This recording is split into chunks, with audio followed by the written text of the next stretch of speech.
tu adores ce que tu ne connais pas, tu es un idolâtre. Il faut connaître ce que tu adores. C'est ce que Jésus a dit à la femme samaritaine. Nous connaissons ce que nous adorons, car le salut vient des Juifs. Alors, quand vous parlez de la bataille, vous ne comprenez pas. Avant de parler, c'est-à-dire avant de dire que Jésus est Dieu sur la terre des hommes, c'est un escalier à 3 marches. Dieu parle 3 fois. Vous n'avez pas oublié. Genèse 1, Genèse 2, Genèse 3. Il s'est tué après. Lisez bien.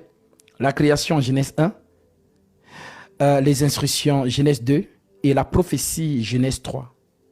Il crée, Genèse 1. Lisez, vous allez voir. Genèse 2, c'est l'instruction. Tu peux manger de tous les arbres. Et Genèse 3, c'est la prophétie.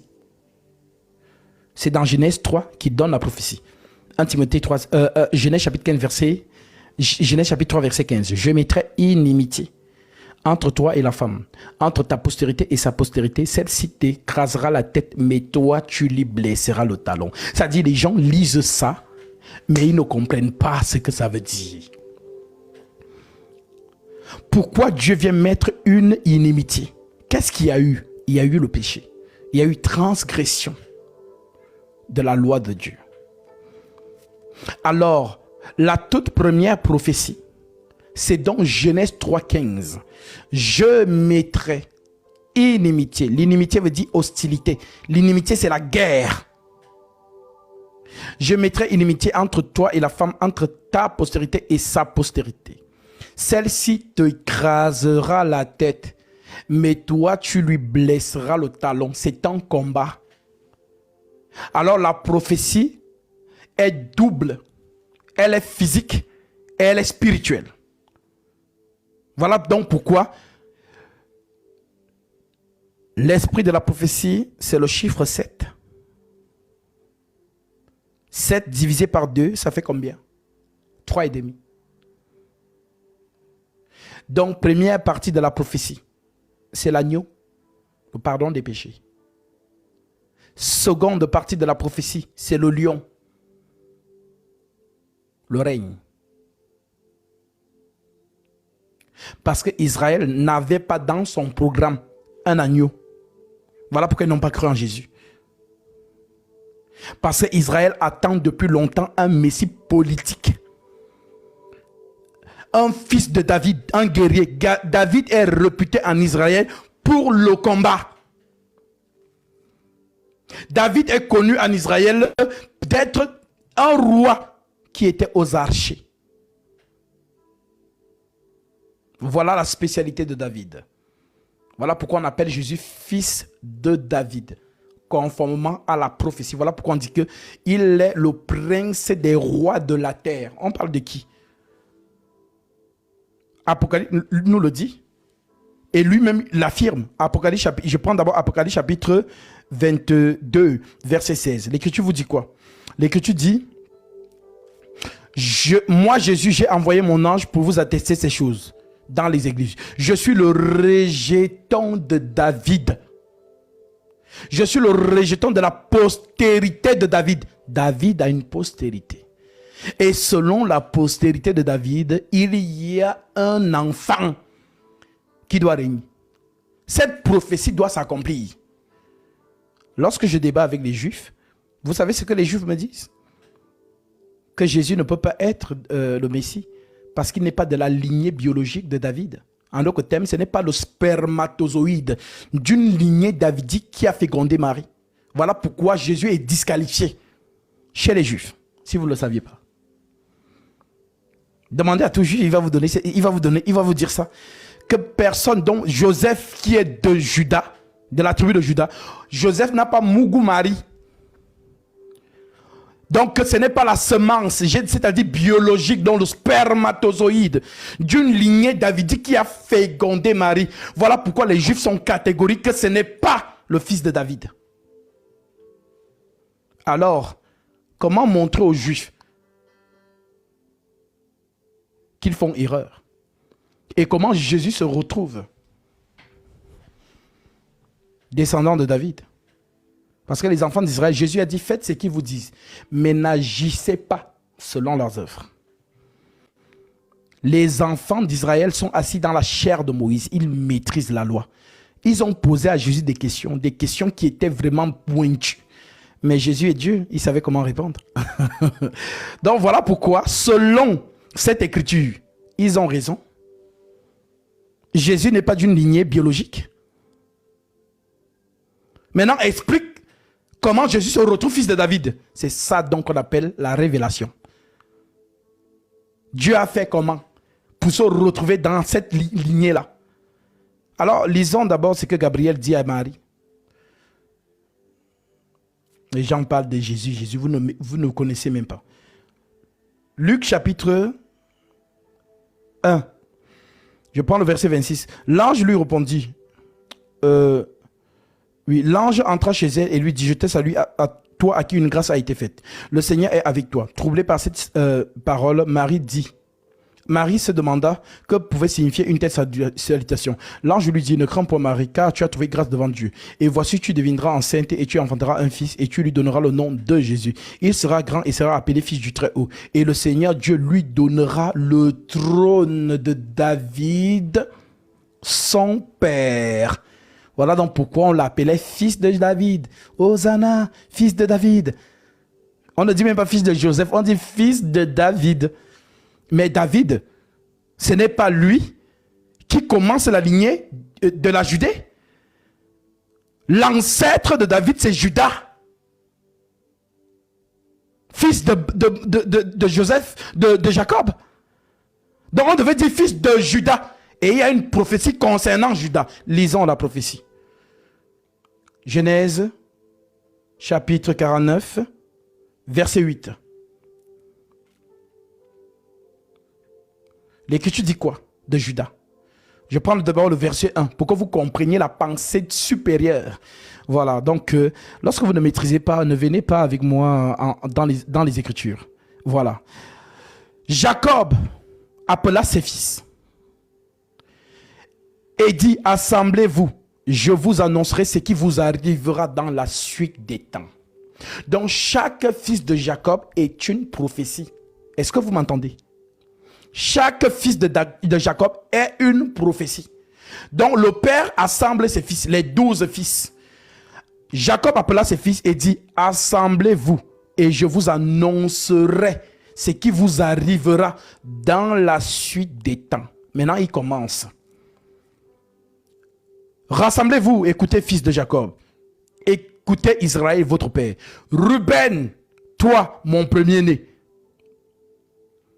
Ma force est les prémices de ma vigueur. Supérieur en dignité et supérieur en puissance. Impétueux comme le vent. Tu n'auras pas la prééminence.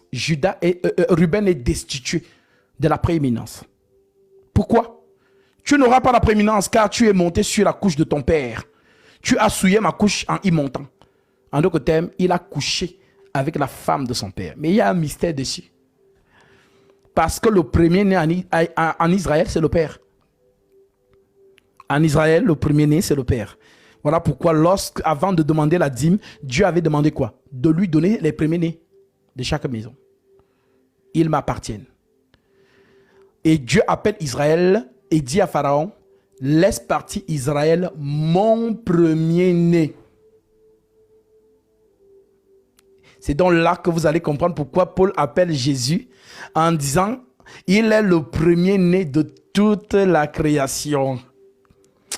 Non, est-ce que je dois me monter à ce niveau-là? Ça va vous perturber, donc je reste sur le sol. Parce que si on entre encore dedans, il y aura encore des gens qui vont encore commencer à pleurer. Donc, le premier-né, c'est le Père, lui-même.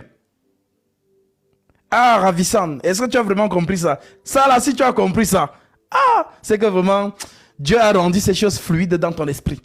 Donc, si on dit qu'il a couché avec la femme de son père, en d'autres termes, Ruben, c'est toujours Jacob. Ça, c'est voilà, voilà, c'est la nourriture supérieure. Donc, on va revenir. Comme je vous ai dit, tout enfant de Jacob est une prophétie. Donc, il destitue. le premier-né en disant qu'il a couché. Donc le père et lui ont mangé la même nourriture. C'est ce que ça veut dire. Donc, ils ont eu la même femme. Ça, il y a un mystère. C'est vraiment, c'est lourd. Ma force. Donc, écoutez ce qu'il dit de Ruben. Hein. Il dit, Ruben, toi, mon premier-né, ma force et les prémices de ma vigueur, supérieur en dignité. Supérieur en dignité. Souvenez-vous, Apocalypse chapitre 5. Qui est digne d'ouvrir le livre et d'en rompre les sceaux? Supérieur en dignité et supérieur en puissance. Impétueux comme les eaux. Tu n'auras pas la prééminence, car tu es monté sur ma couche, sur la couche de ton père. Tu as souillé ma couche en y montant. Ça, c'est Ruben. Maintenant, passons au deuxième. Siméon et Lévi. Donc, Siméon, c'est le deuxième. Lévi, c'est le troisième. Donc, ce n'est pas un hasard si Dieu prend Lévi et lui donne la prêtrise. En d'autres termes, le sacerdoce. C'est le troisième d'une fratrie de 12. Et lorsque ce dernier est né, sa mère a prononcé des paroles. La mère a dit, celui-ci me rattachera à mon mari. Donc, Lévi, c'est la réconciliation. C'est le service. C'est le service qui fait en sorte que Dieu se rattache à son peuple, à sa création. Je vous lis ça, parce que vous allez encore dire, c'est écrit ou Gatsby. Paul a compris et Paul vous a dit dans 1 Colossiens. Donc Colossiens chapitre 1. Colossiens 1. Je prends directement le verset, voilà. Il est l'image du Dieu invisible, le premier-né de toute la création, car en lui ont été créées toutes les choses qui sont dans les cieux et sur la terre, les visibles, les invisibles, trône, dignité, domination, autorité, tout a été créé par lui et pour lui. Il est avant toutes choses, et toutes choses subsistent en lui. Il est la tête du corps de l'Église, en d'autres termes le chef. Il est le commencement, le premier-né de le premier-né des morts, afin d'être en tout le premier. Car Dieu a voulu que toute la plénitude habita en lui. Il a voulu par lui réconcilier, la réconciliation, réconcilier tout avec lui-même, tant ce qui est sur la terre et ce qui est dans les cieux, en faisant la paix par lui, par le sang de sa croix. Parce que les gens pensent que quand Jésus est mort là, il est mort seulement pour les hommes. Qui vous a dit ça? Ne savez-vous pas qu'il y a quelqu'un qui a souillé là-bas en haut? Vous avez oublié? Il y a quelqu'un qui a souillé là-bas en haut. C'est sale. C'est écrit dans Ézéchiel 28. Allez lire. Tu as profané tes sanctuaires. Le même qui a profané le sanctuaire là-bas, c'est le même qui est venu profaner le sanctuaire terrestre. Le serpent. Alors, on dit donc que la mort de Jésus réconcilie les deux. Voilà pourquoi elle est morte suspendue entre le ciel et la terre. Genèse 1, firmament. Que les eaux d'en haut, que le firmament paraisse et sépare les eaux d'en haut et les eaux d'en bas. Le firmament, c'est ce que vous appelez ciel. Et le ciel, c'est Jésus. Voilà pourquoi on devait couvrir le tabernacle comment on appelle ça? D'une couverture bleue, pour ceux qui lisent. Le bleu représente le ciel. Voilà pourquoi on couvrait le tabernacle d'une couverture bleue. Peau de dauphin. Allez lire les moindres détails de tout ce qui était autour des ustensiles de l'arche de l'Alliance. Donc,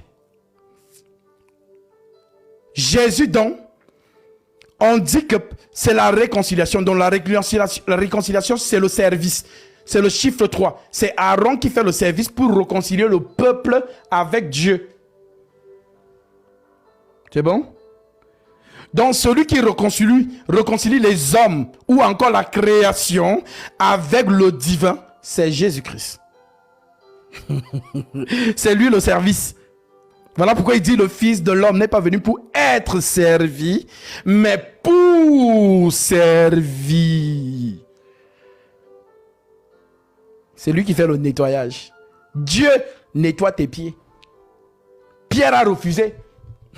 Pierre a dit jamais tu ne vas me laver les pieds. Ça veut dire quoi? Toi tu es Dieu, moi je suis ta créature, c'est toi qui vas me laver les pieds. Pierre a refusé. Pierre a dit non. Et Jésus lui a dit quoi? Pierre, si je ne te lave pas les pieds, tu n'hériteras pas avec moi. Pierre a dit, Seigneur, si c'est comme ça, ne me lave pas seulement les pieds. Lave-moi aussi la tête. J'ai tout le corps. Ah, l'évangile a des dimensions. Franchement, lorsque vous avez la plénitude de la révélation, vous dites comme Paul, lorsque j'ai vu la plénitude de la révélation, j'ai regardé ce que j'avais avant comme de la boue.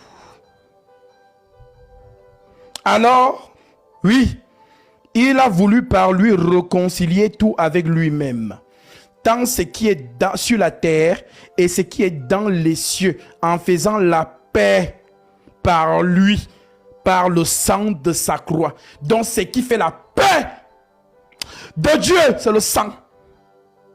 S'il n'y a pas le sang, ne me parlez même pas de pardon. Donc le sang doit couler, il est déterminé. S'il n'y a pas de sang, c'est fini. C'est ça que Jean pleurait dans l'Apocalypse. Jean dit, je pleurais beaucoup de ce que personne ne fut trouvé digne d'ouvrir le livre et d'en rompre les sceaux. Parce que l'ange a posé la question, qui est digne d'ouvrir le livre et d'en rompre les cieux? Il répond en disant, personne dans le ciel, ni sur la terre, ni sous la terre ne peut trouver digne pour ouvrir le livre et rompre les sceaux. Alors qui est digne, mes frères et sœurs? À qui revient la dignité? C'est au Tout-Puissant seul. En d'autres termes, celui qui est assis sur le trône, il n'y a que lui. Et il n'y a que lui qui peut venir ouvrir le livre. S'il ne vient pas, on est perdu. Alors, voilà pourquoi il descend lui-même. Parce que celui qui a donné la vie éternelle à Adam, il n'y a que lui-même qui peut sauver Adam. C'est le créateur d'Adam qui peut sauver Adam. Vous voulez qu'il envoie qui? Il n'envoie personne.